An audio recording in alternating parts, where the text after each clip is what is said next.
It's a pleasure and honor to be here with you this evening. And first of all, I myself, with a group of our brothers and sisters from the Christian background, really like to thank the Islamic Circle of North America and the local people who have organized this unique event. They have done a great job. They have worked very hard. And now we have come to the last moment to be here.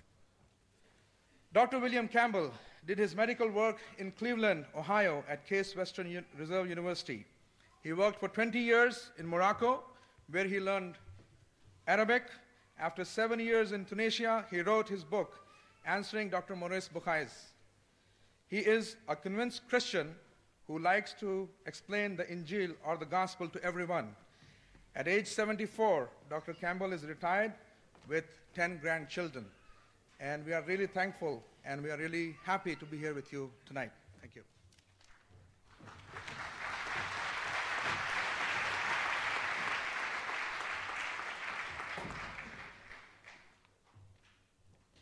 On behalf of the Islamic Research Foundation, I, Dr. Muhammad Naik, am pleased to be amongst you all, along with Dr. Zakir. It's a pleasure to be here for this unique event and have the good pleasure of having scholars like Dr. William Campbell, Dr. Jamal Badawi, Dr. Mazakas, as well as my co-colleague, brother Dr. Samuel Naman, here with us. I, on behalf of brother Samuel and myself, present the format for the dialogue. The format, as agreed and decided fair by both our speakers, is Dr. William Campbell would first address you for 55 minutes on the topic, the Quran and the Bible in the light of science. Then Dr. Zakir Naik, at the far end, would make his presentation for 55 minutes on the same topic. This would be followed by a response session in which Dr. Campbell would respond to the matter presented by Dr. Zakir for 25 minutes, followed by Dr. Zakir too responding for 25 minutes to the matter presented by Dr. Campbell.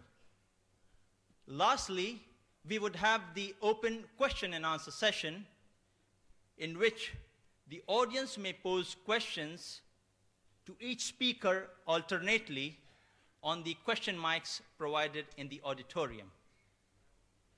After the mics questions are handled, we would allow questions on index cards to be provided by volunteers in the aisles and in the order selected at random by the coordinators and the advisors to each of the speakers. Ladies and gentlemen, to address you today, Dr. William Campbell.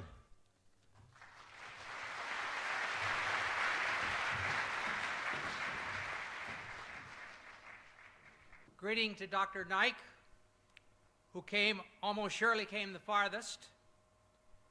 Greeting to Sabil Ahmed and Mohammed Naik. And greeting to the organizing committee. Calling this the ultimate dialogue is a bit of an exaggeration, but it is good advertising.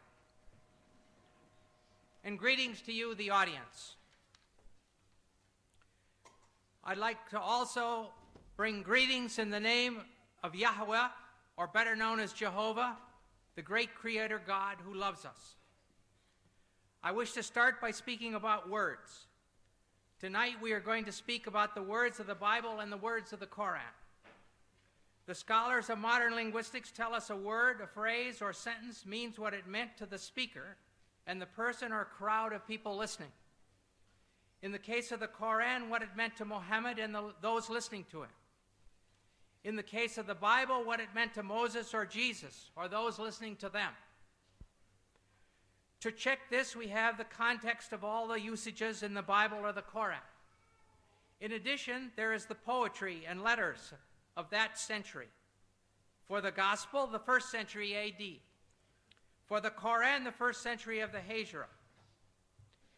If we are going to follow the truth, we may not make up new meanings. If we are seriously after truth, there are no permissible lies.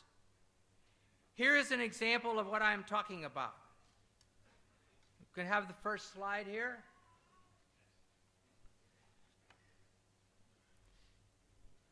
This is talking about two dictionaries that I have in my home, one from 1951 and 1991. In these two dictionaries, the first meaning, pig, a young swine of either sex, is the same. The second meaning, any swine or hog, any wild or domestic swine, it's the same. Third, the flesh of swine, pork, is the same. Then the meaning, a person or animal of piggish habits, it's the same. A person who is gluttonous. And down here, pouring metal into a pig for pig iron is the same. But over here is a new meaning, a police officer. You call the police officers pigs. All right, the question is, in the Torah, it says you can't eat pigs. Well, can I turn around and say, oh yes, that means police officers, you can't eat police officers? Of course not. In the Quran, Allah says can't eat pigs. Can I translate it, can't eat police officers? No. It's wrong. It would be stupid. It would be lying, actually. Muhammad did not mean police officers. Moses did not mean police officers. We may not have any new meanings. We must use the meanings known in the 1st century AD for the Bible, or that is for the Gospel, and the 1st century of the Hijra for the Quran. Now let us look at what the Quran says about embryology. Oh, sorry, got the wrong thing.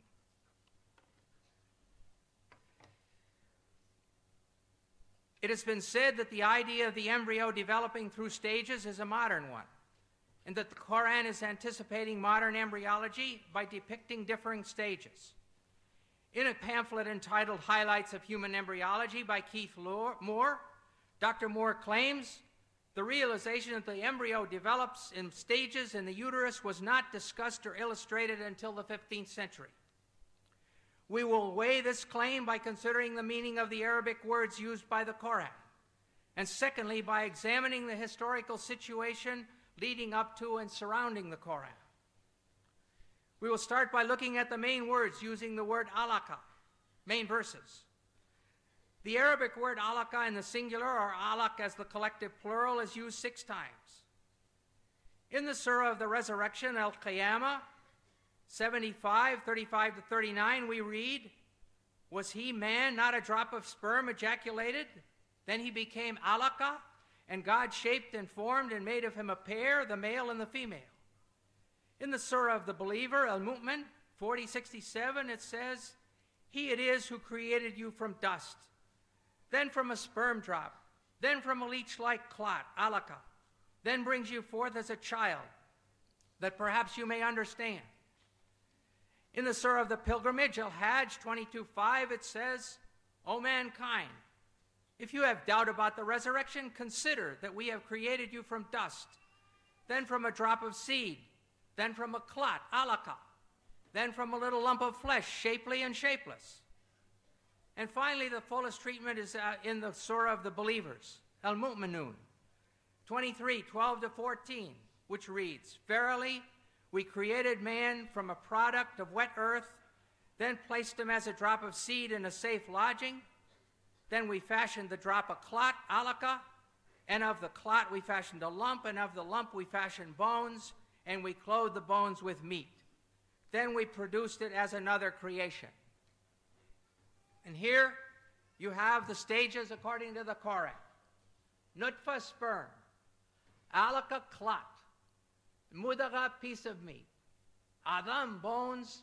And the 5th stage, dressing the bones with muscles. Over the last 100+ years, this word alaka has been translated as follows. There's 10 translations here. I'm not going to read them all. 3 are in French, where it says un gomo de sang, or a clot of blood. 5 versions are English, where it's either clot or leech-like clot. One version is in Indonesian, at the bottom there, segumpal darah, lump of or clot of blood. And the last one is Farsi, hun basta, a clot of blood. As every reader who has studied human reproduction will realize, there is no stage as a clot during the formation of a fetus. So this is a very major scientific problem. In the dictionaries of Wer and Abdennour, the only meanings given for alaka in this feminine singular are clot and leech. And in North Africa, both of these meanings are still used. Many patients have come to me to ask for a clot to be removed from their throat. And many women have come to me and told me their period didn't come. When I say, I'm sorry, I can't give you medicine to bring your period because I believe that's a baby, they would say, Mazel dim, it's still blood. So they were understanding these ideas of the Quran. Lastly, we must consider the first verses which came to Muhammad in Mecca. These are found in the 96th surah called alaq, clots, from the very word that we're studying. In 96:1-2 we read, proclaim, in the name of your Lord who created man from alaq. Here the word is in the collective plural. This form of the word can have other meanings because alaq is also the derived verbal noun of the verb alika. The verbal noun usually corresponds to the gerund in English, as in the sentence, swimming is fun. Therefore, we could expect it to mean hanging or clinging or adhering. But the 10 translators listed above have all used clot or congealed blood in this verse too. In spite of the number and qualifications of these translators who use the word clot, the French doctor Maurice Bucaille has sharp words for them. He writes, what is more likely to mislead the inquiring reader is once again the problem of vocabulary. The majority of translations describe, for example, man's formation from a blood clot. A statement of this kind is totally unacceptable to scientists specializing in the field. This shows how great the importance of an association between linguistic and scientific knowledge is when it comes to grasping the meaning of Quranic statements on reproduction. Put in other words, Bucaille is saying, nobody has translated the Quran correctly until I, Dr. Bucaille, came along. How does Dr. Bucaille think that it should be translated? He proposes that instead of clot, the word alaka should be translated as something which clings, which would refer to the fetus being attached to the uterus through the placenta.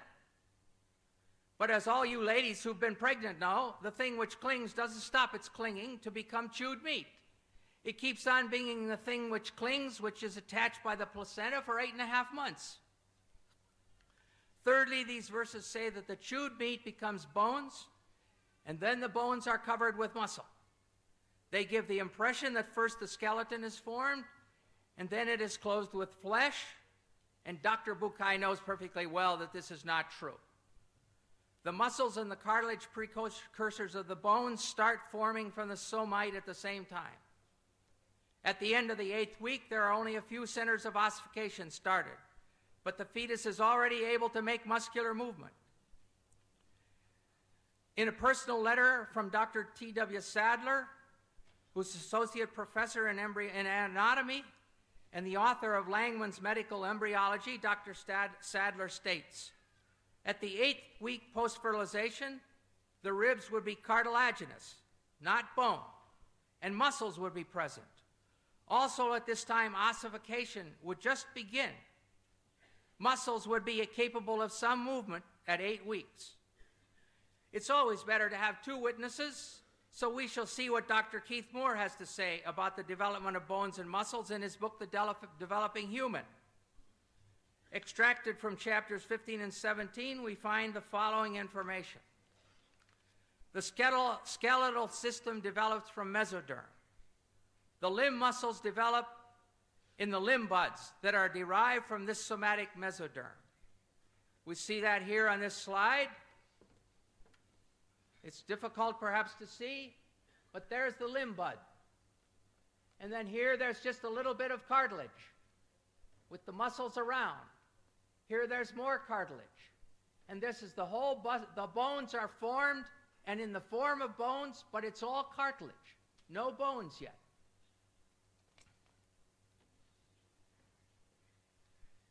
This second slide shows how it forms. Here's the cartilage. Now, just the bone looks like cartilage. And then it starts to have some calcium deposited. And then it starts to have ossification and bone formed.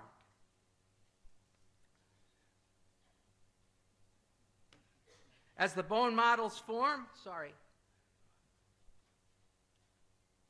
I want to go back to this. As the bone models form, myoblasts develop a large muscle mass in each limb bud, separating into extensor and flexor muscles. In other words, the limb muscles develop simultaneously from the mesenchyme surrounding the developing bones. So there's the cartilage, and here are the muscles developing around the cartilage. During a personal conversation with Dr. Moore, I showed him Dr. Sadler's statement, and he agreed that it was absolutely valid. Conclusion: Dr. Sadler and Dr. Moore agreed. There is no time when calcified bones have been formed and then the muscles are placed around them. The muscles are there several weeks before there are calcified bones, rather than being added around previously formed bones as the Quran states. The Quran is in complete error here. The problems are far from being solved. Let us return to alaqa. Dr. Moore also has a suggestion. He says another verse in the Quran refers to the leech-like appearance and the chewed-like stages of human development. From this definition, Dr. Moore has gone ahead to propose that a 23-day embryo, 3 millimeters long, that's 1/8 of an inch. I can hardly put my fingers that close together without touching. This is Carnegie stage 10, shown on the inside cover of Moore's book. This is the beginning, and here's the sperm entering the egg. So that's stage 1. Comes down here to stage 6 in the second week. And here's the third week. And there's stage 10, and here's day 23. And this is what Dr. Moore wants to say looks like a leech. If we look further, though, and look at the X-ray, here's day 22, and the backbone is still open. And when we look at day 23, the backbone is open there, and it's open there, and the head is wide open. It doesn't look like a leech at all. And if you keep on, and this is a diagram of it. The head is open, the rostral neuropore. And finally, this diagram shows there is the 20-day embryo. It's got a yolk sac, it's got an umbilicus. It doesn't look like a leech at all. The great problem with these new definitions for the word alaqa is that no confirming examples have been provided from the Arabic used in the centuries surrounding the Hijra. The only way to establish the meaning of the word is by usage. The only way to establish whether the singular form alaqa can mean a 3-millimeter embryo or the thing that clings is to bring sentences demonstrating this usage from the literature of the Arabs of Mecca and Medina close to the time of Muhammad, especially from the language of the Quraysh. This will not be an easy task, because much work has already been done on the clear Arabic of the Quraysh.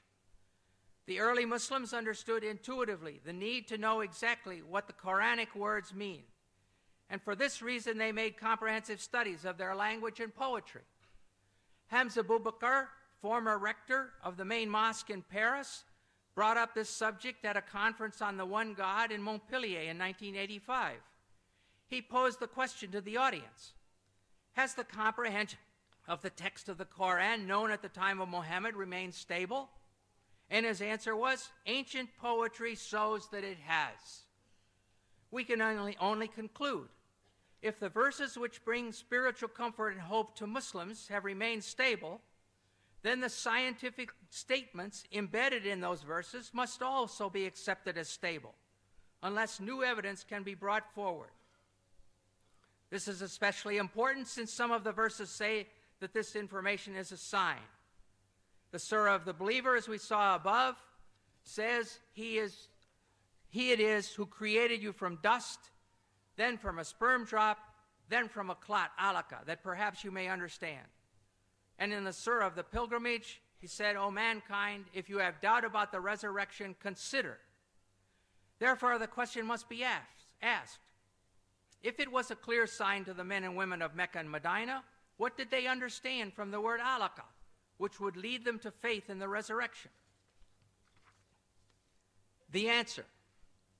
We are going to examine the historical situation leading up to the time of Muhammad to see what Muhammad and his people believed about embryology. We will start with Hippocrates. According to the best evidence, he was born on the Greek island of Kos in 460 BC. And he has stages. His stages are as follows.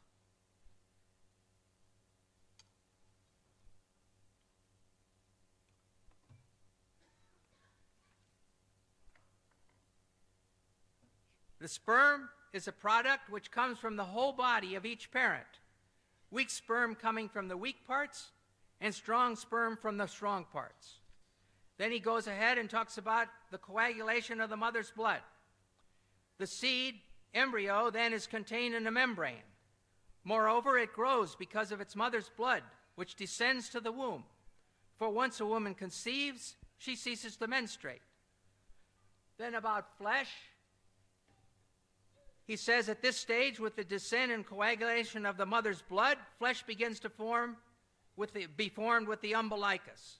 And lastly, bones, he says, as the flesh grows, it is formed into distinct members by breath. The bones grow hard and send out branches like a tree. Next, we will look at Aristotle. In his book on the generation of animals, sometime about 350 BC, he gives his stages of embryology.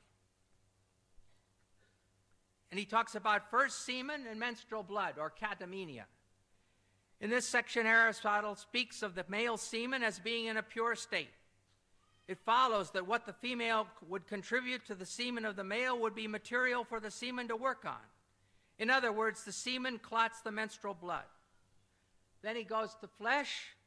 He says nature forms this from the purest material, the flesh. And from the residue thereof it forms bones. And lastly, around the bones, and attached to them by thin fibrous bands, grow the fleshly parts. Clearly, the Quran follows this exactly. Sperm clotting the menstrual blood, which forms meat, then the bones are formed, and lastly, around about the bones, grow the fleshly parts. Next, we will consider Indian medicine. The opinion of Charaka in 123 AD and Susruta is that both the male and female contributed seed. The secretion of the male is called the sukra, semen. The secretion of the woman is called artava or sanita, blood, and it is derived from the blood by way of food, by way of blood. Here we see that in the medicine of India, they too had the idea that the child was formed from semen and blood. Now we shall look at Galen. Galen was born in 131 AD in Pergamum, modern Bergama in Turkey. Galen says on semen, the substance from which the fetus is formed is not merely menstrual blood, as Aristotle maintained, but menstrual blood plus the two semens. The Quran agrees with Galen here when it says in Surah 76:2, we created man from a drop of mingled sperm. Now we'll look at the Galen stages. Galen also taught that the embryo developed in stages. The first is that in which the form of the semen prevails. The next stage is when it has been filled with blood, and heart and brain and liver are still unarticulated and unshaped. This is the period that Hippocrates called fetus. The Quranic Surah 22:5 reflects this saying. Then out of a morsel of flesh, partly formed and partly unformed. And now the third period of gestation has come. Nature caused flesh to grow on and around all the bones. We saw above that the Quran agrees with this. in Surah 23:14, where it says, "And we clothe the bones with meat." The fourth and final period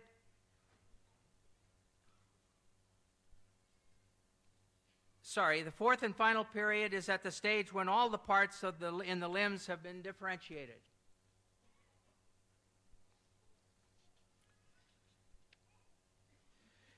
Galen was so important in medicine that just about the time of the Hijra, 4 leading medical men in Alexandria, Egypt, decided to form a medical school, using 16 books of Galen as the basis of the studies.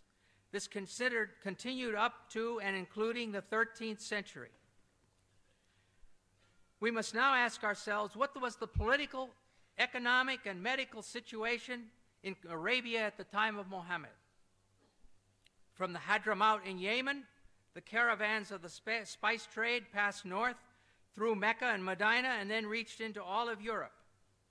In North Arabia, in about 500 AD, the Ghassanids took over, and by 528, they controlled the Syrian desert over to the outskirts of Medina. Syriac, a form of Aramaic related to Arabic, was their official language. As early as 463, the Jews translated the Torah and Old Testament from Hebrew into Syriac. The British Museum has a copy. This made it available to the Ghassan, who were Christians, and to the Jewish tribes in Arabia. During this time, Sergius al-Rasini, who died in Constantinople in 536, one of the earliest and greatest translators from Greek into Syriac, translated various works on medicine, including 26 works of Galen.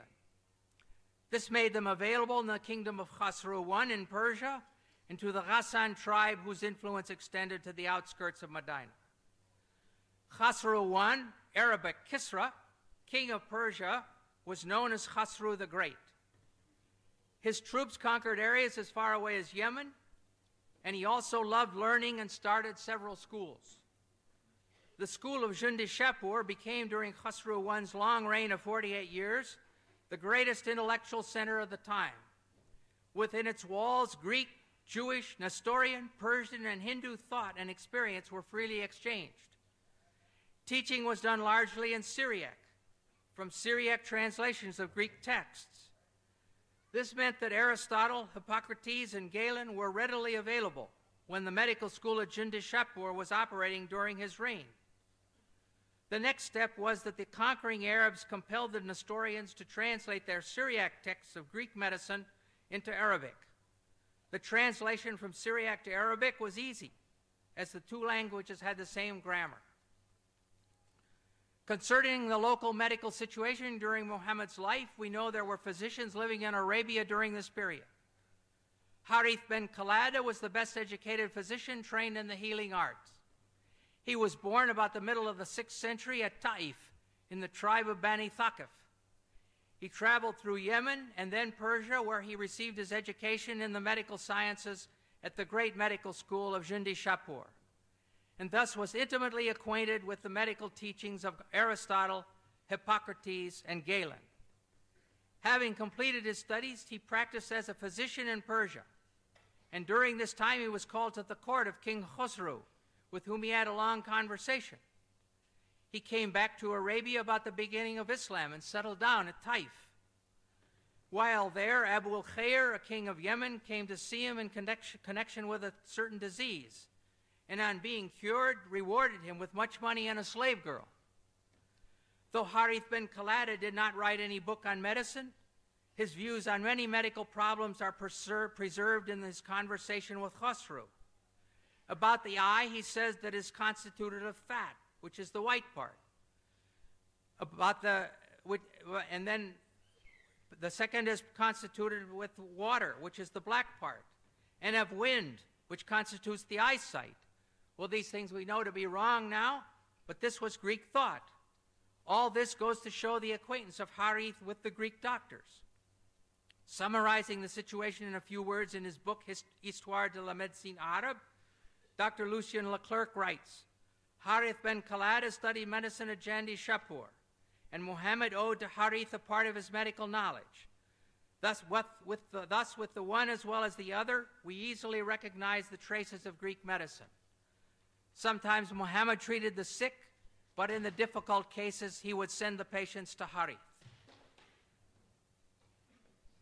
Another educated person around Muhammad was Nadir bin Harith. Not related to the doctor, he was a Qurayshite and cousin of Muhammad, and had also visited the court of Khosrow. He had learned Persian and music, which he introduced among the Quraysh at Mecca.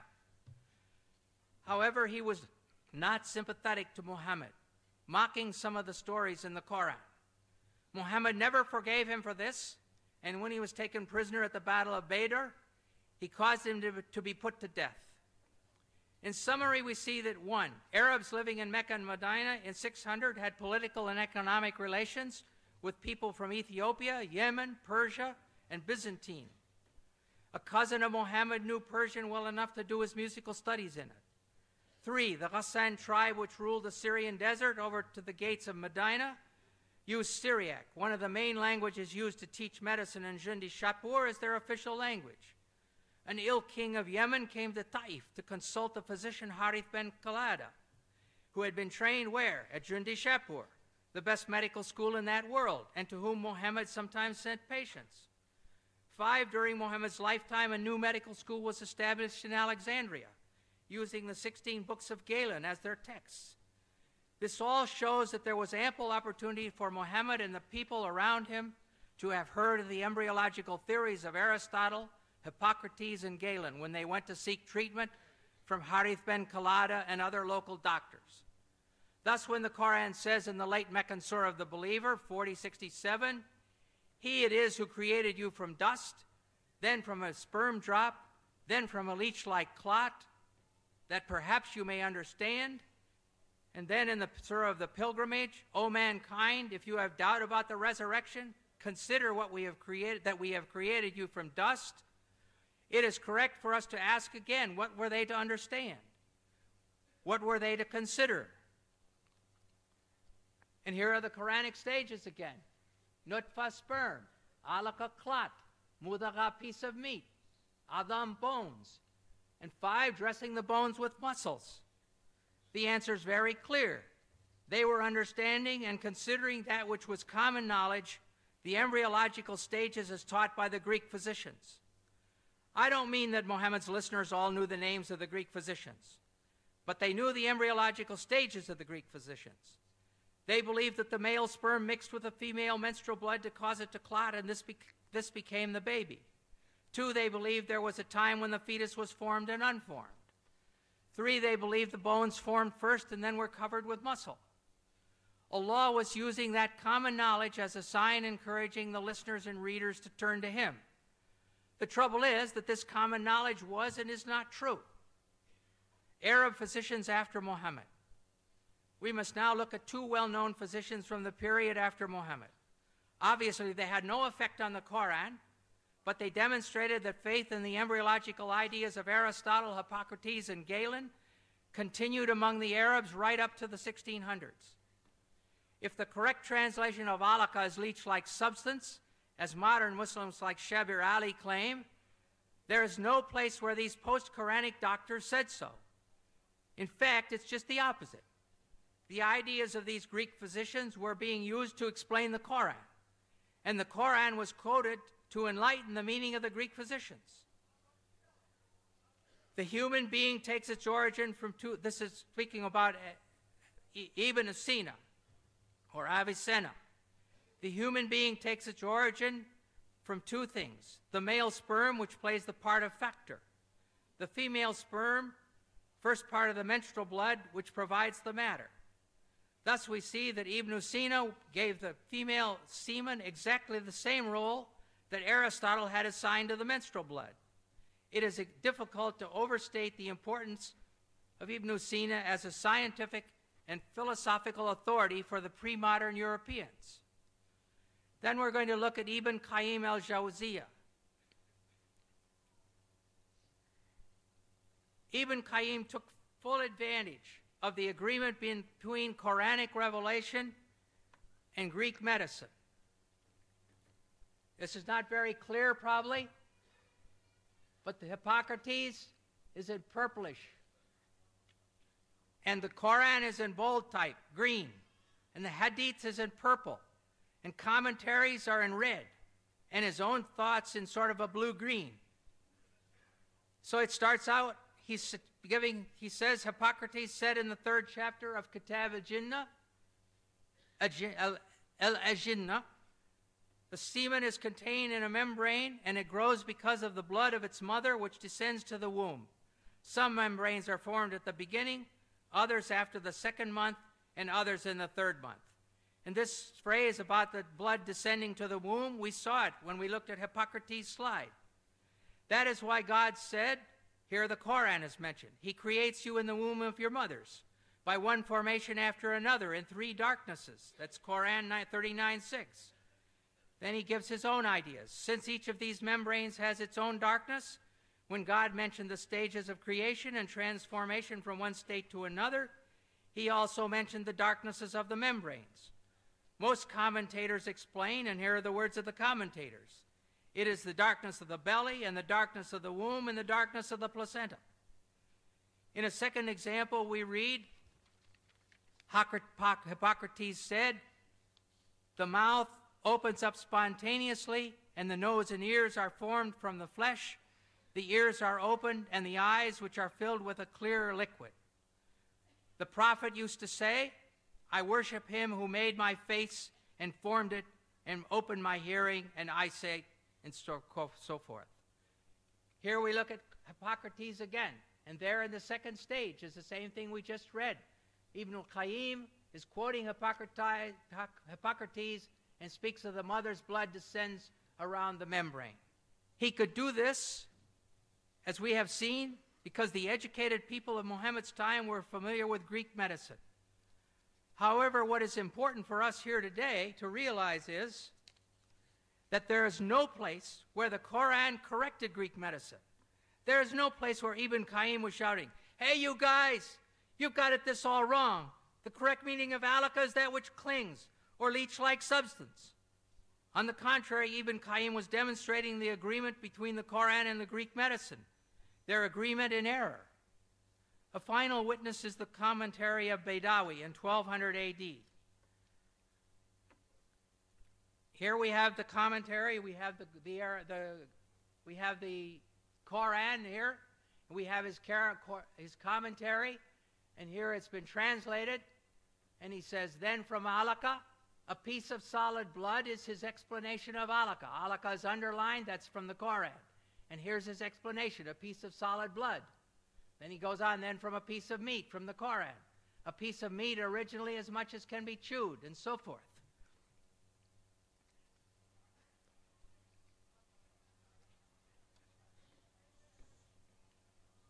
As I mentioned at the beginning of this study, it has been said that the idea of the embryo developing through stages is a modern one, and that the Quran is anticipating modern embryology by depicting differing stages. Yet we have seen that Aristotle, Hippocrates, the Indians, and Galen have all discussed the stages of embryological development during the 1,000 years before the Quran.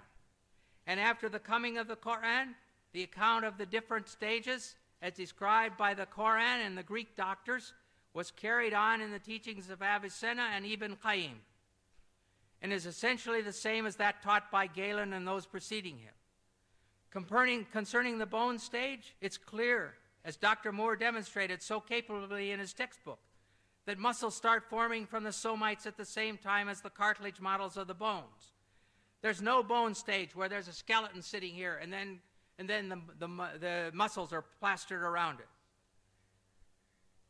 It's equally clear that alaka in the Quran means clot, and that the Quraysh who heard Muhammad speaking understood him to be referring to the menstrual blood as the female contribution to the developing baby. Therefore, we can conclude that during all these years, the Quranic verses on embryology, saying that man is created from a drop of sperm which becomes a clot, were in perfect accord with the science of the 1st century of the Hijra, of the time of the Quran. But when compared with the modern science of the 20th century, Hippocrates is in error, Aristotle is in error, Galen is in error, and the Quran is in error. They are all in serious error.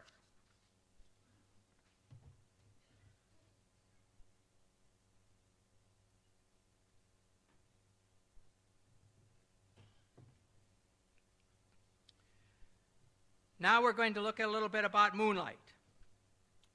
Does the Quran state that the moon gives off reflected light from the sun? Before this was common knowledge. In the Surah of Noah, 71, 15, 16, it says, "See ye not how Allah has created the seven heavens one above another, and made the moon a light, nur, in their midst, and made the sun as a lamp, siraj?" The moon is called a light, Arabic nur, and the sun a lamp, siraj. Some Muslims claim that since the Quran uses different words speaking about the light of the sun and the light of the moon, it reveals that the sun is a source of light, while the moon only reflects light. This claim is implied very strongly by Shabir Ali in his booklet Science in the Quran, and stated clearly by Dr. Zakir Naik in his video, "Is the Quran God's word?" as you will now see clearly.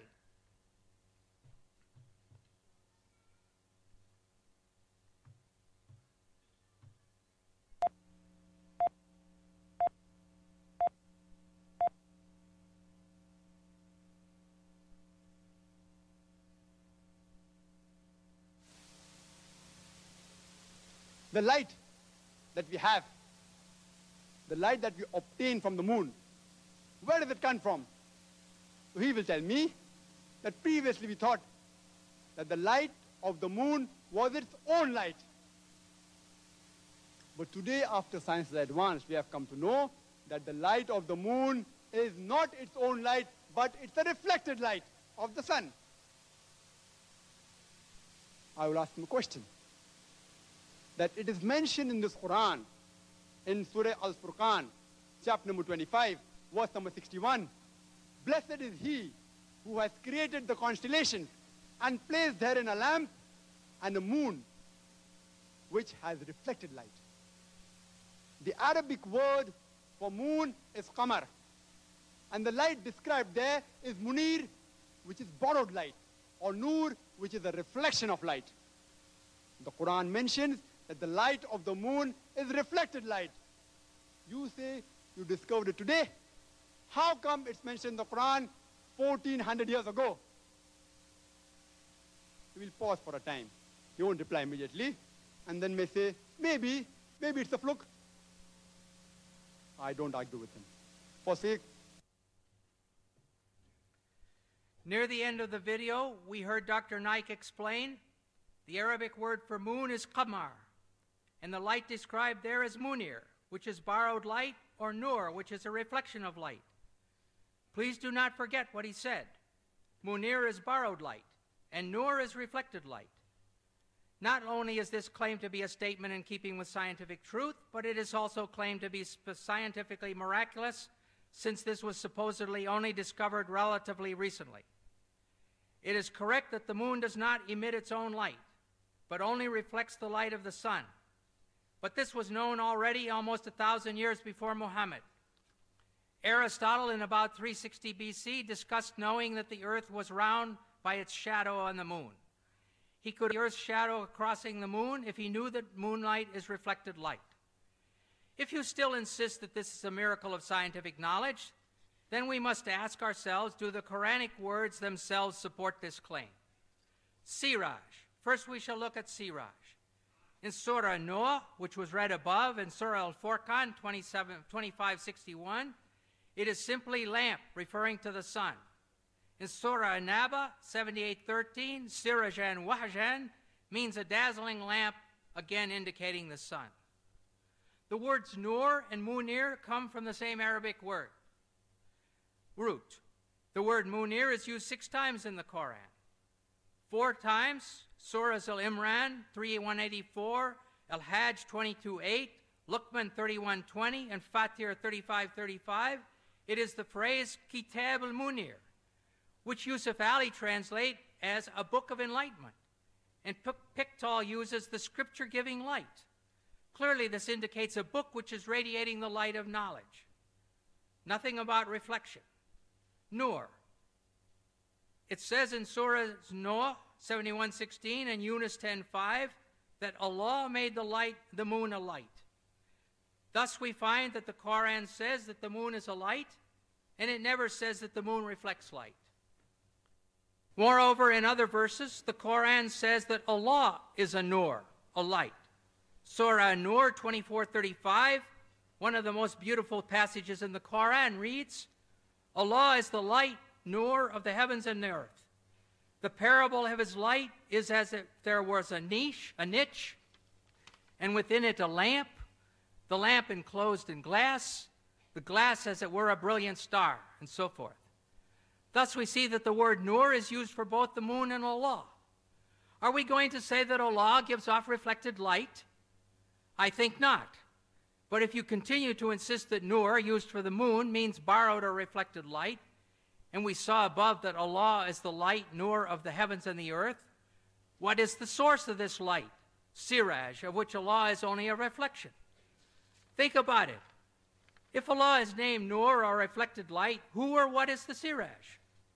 Well, the Quran tells us who the siraj is, but the answer will shock you. In Surah Al-Ahzab 33, 45, 46, we find, O Prophet, truly we have sent thee as a witness, a bearer of glad tidings and a warner, and as a lamp spreading light. Here it says that Muhammad is the lamp spreading light. In Arabic, it is was-sirajan muniran. Linguistically and spiritually, this is the end of the discussion. Linguistically, siraj and the adjective munir are used together for the same shining thing, the person Muhammad. It's clear munir does not mean reflected light in this verse or in any other verse. It means shining. The people of Muhammad's time understood that the moon was shining, and they were right. Just as the people of Moses' time understood that the sun was the greater light and the moon the lesser light, and they were right. But if you insist that the Arabic words nur and munir mean reflected light, then based on the use of these words in the Quran, Muhammad is like the sun and Allah is like the moon. Does Dr. Naik really want to say that Muhammad is the source of light and Allah is only his reflection? Why are these so-called scientific claims made which no Muslim can support if he makes a serious study of his own Quran? In a dialogue like tonight, it makes honest discussion very difficult, almost impossible. Let us go on and look at the water cycle. Some Muslim authors claim that the Quran shows pre-scientific knowledge of water cycle. What is the water cycle? Here in this slide, you see 4 steps. The first step is evaporation. The water evaporates from the seas and the earth. Second step, it becomes clouds. Third step, it gives rain. And fourth, this rain causes the plants to grow. This is all very straightforward, and everybody knows 2, 3, and 4. Even if they live in a town, they know that clouds come and rain comes and their flowers grow. But what about step 1, the evaporation? You can't see it. It's difficult. And the Quran does not have step 1.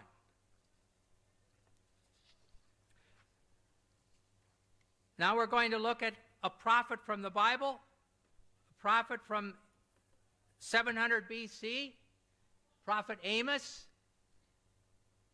and he writes, he who made the Pleiades and Orion, who turns blackness into dawn and darkens day into night, and then who calls for the waters of the sea, stage 1, and pours them out over the face of the land, stage 3. The Lord Yahweh is his name. And one other prophet is Job in 36, 26, 28, at least 1,000 years before the Hijrah. He says, how great is God, beyond our understanding. The number of his years is past finding out. Stage 1, he draws up the drops of water, which distill from the mist as rain. That's stage 3.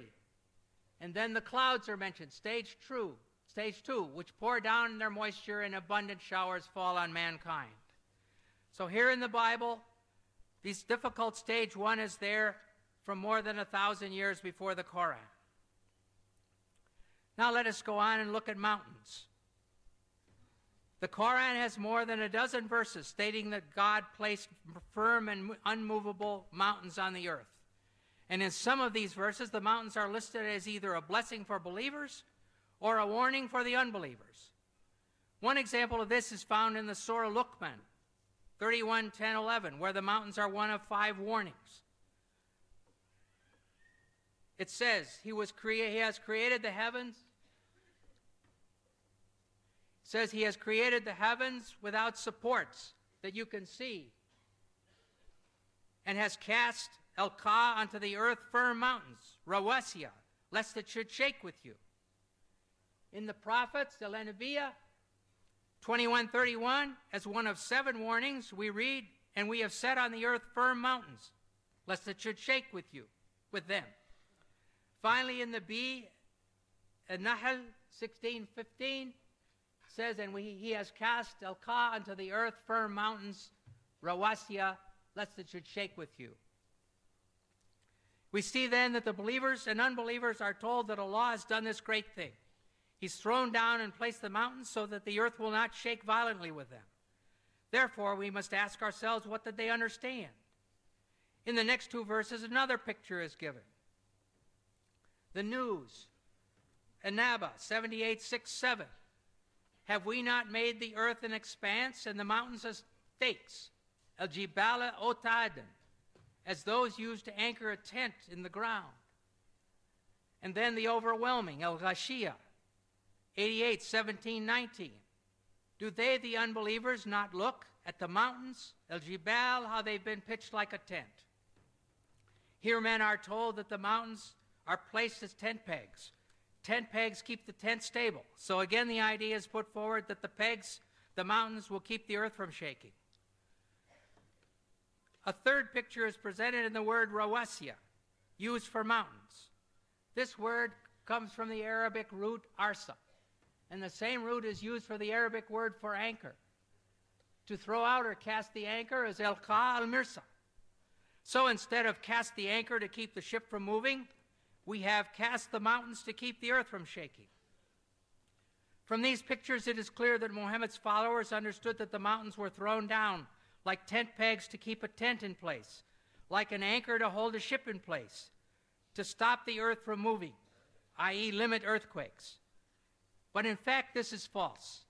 The forming of mountains causes earthquakes. Therefore, these verses present a definite problem. Dr. Maurice Bukai recognized this and discussed them in his book, The Bible, the Quran, and Science. After quoting the above verses about mountains, he says, modern geologists describe the folds in the earth as giving foundation to the mountains, and the stability of the earth's crust results from this phenomenon of these folds. When asked about this, Professor of Geology Dr. David A. Young says, while it is true that many mountain ranges are composed of folded rock, and the folds may be of large scale, it's not true that the folds render the crust stable. The very existence of the folds is evidence of instability in the crust. In other words, mountains don't keep the earth from shaking. Their formation caused and still causes the surface of the earth to shake. Geological theories at the present time propose that the hardened crust of the earth is made of sections or plates, which slowly move in relation to each other. Sometimes the plates separate, like North and South America separating from Europe and Asia, and Europe and South Africa. And sometimes they go together, and they slide next to each other, and they bump into each other. And then they cause earthquakes. An example of this time of mountain formation is found in the Middle East, where the migration of Arabia toward Iran has resulted in the Zagros range in Iran.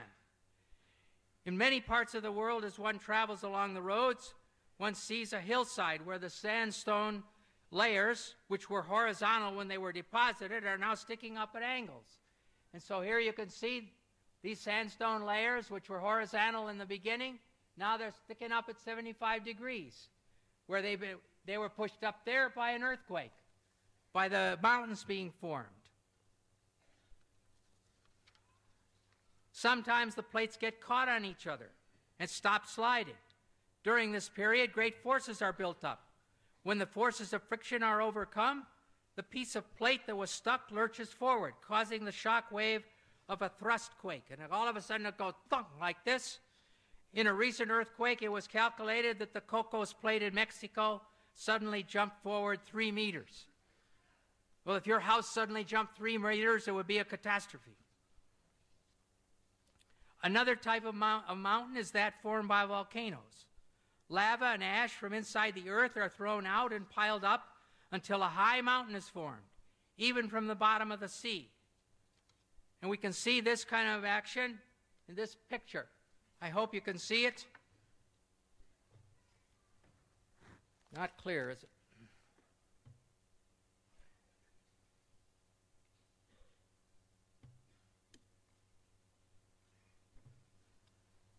The ocean crust is right here, and the continental crust is there, and the oceanic crust is going down under the continental crust, and mountains have been formed here.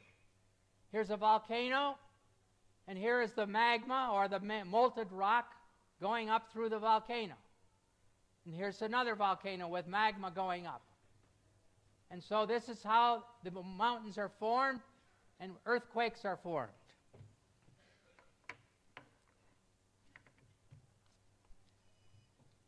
In the case of some igneous mountains, molten rock intrudes into the throat of a volcano's opening and cools, form a relatively dense intrusion, which extends below the surface of the earth.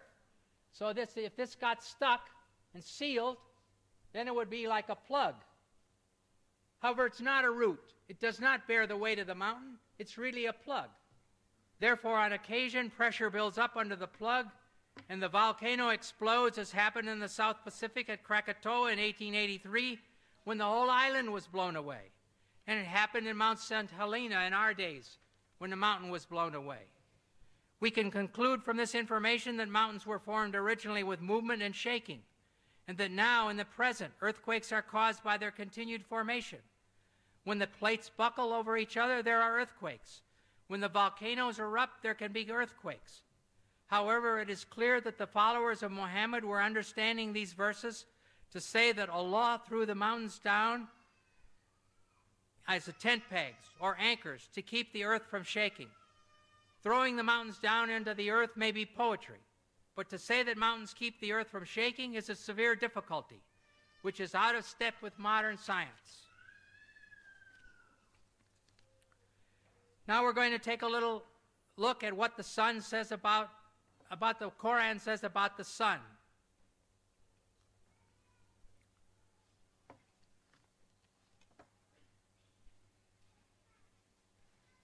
In the Surah of the Kahf, 1886, it says, until when Zul Qarnayn, that's Alexander the Great, reached the setting of the sun, he found it set in a spring of murky water. I'm sorry. In 20th century science, the sun does not set in a spring of murky water. And then in the criterion, Al-Furqan 25:45-46, it says, hast thou not turned thy vision to thy Lord, how he prolongs the shadow? If he willed, he could make it stationary. Then do we, God, make the sun its guide. What about this? If you think of the sun overhead, you have no shadow or a little tiny shadow. And then as the sun goes down, your shadow gets longer on the other side. Well, the sun is stationary in relation to the earth. It's not what causes the shadow to shift. The rotating earth guides the shadows. So if you demand 20th century accuracy, the surah should say the rotating earth causes the shadows to change. I will look at a different subject, Solomon's death. Whether this is science, I don't know. Maybe sociology. Solomon's dead. He's propped up on his staff. It says the jinns worked for him as Solomon desired. Then when we decreed death upon Solomon, nothing showed them his death except a little creeping creature of the earth, which gnawed away his staff. And when he fell, the jinns saw clearly how, if they had known the unseen, they would not have continued in the humiliating penalty of work. So here's Solomon. He's dead. He's propped up on his staff, like a wakaf in Morocco, overseeing only a road gang. And no cook comes to ask him for what he wants for dinner. And no general comes for orders. And none of his nobles come to say, let's go hunting. No one notices. I'm sorry. I do not believe this story. And it won't fit 20th century sociology or 7th century sociology, where the king would never be left alone like that. Now finally, let us look at milk.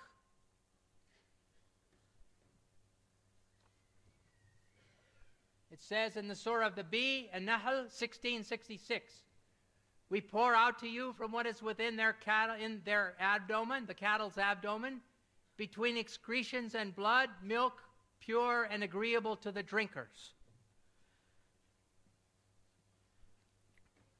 The abdomen where the intestines are, in 20th century medical science, the abdomen where intestines are is where the intestines are. The mammary glands are under the skin. In humans, they're under the skin here. In cattle, they're under the skin between the legs. No connection. There's no connection between the breasts and the intestines and their feces in any way. Feces, though in the body, it really is outside of the animal. Animal's finished with it. It's not connected to milk or to anything else. And finally, going to look at communities. The Surah of the Cattle, Al-An'am 638, there is not an animal on the earth, nor a being that flies on two wings, but forms communities like you. Speaks about no animal on earth, not a being that flies. And then it says that every one of them is communities like you, and I assume that the Quran is speaking about we humans. Well, in some spiders, when they finish mating, the mother eats the father. Well, I'm glad that my wife didn't eat me. Even in bees, the extra male drones are thrown out to die. Well, I'm glad also that after we had 4 children, that my wife didn't push me out of the house, too. Finally, the lions. When a lion gets old, a male lion gets old, a young lion comes along and drives him away from his own wives. And the young lion takes over the wives. But what he does with the cubs of the old lion, he kills them all. So I do not think that this sentence is true. All of the communities and all of the animals do not live in communities like us. In conclusion, it is clear that the Quran has many scientific errors. As a generality, the Quran mirrors and reflects the science of its time, the science of the 7th century AD. We came here to seek truth. I've done my best to present valid information. If you want to see all the references, my book, The Quran and the Bible in the Light of History and Science, is for sale outside that door at a bargain price tonight. May the God of all truth guide you. Thank you.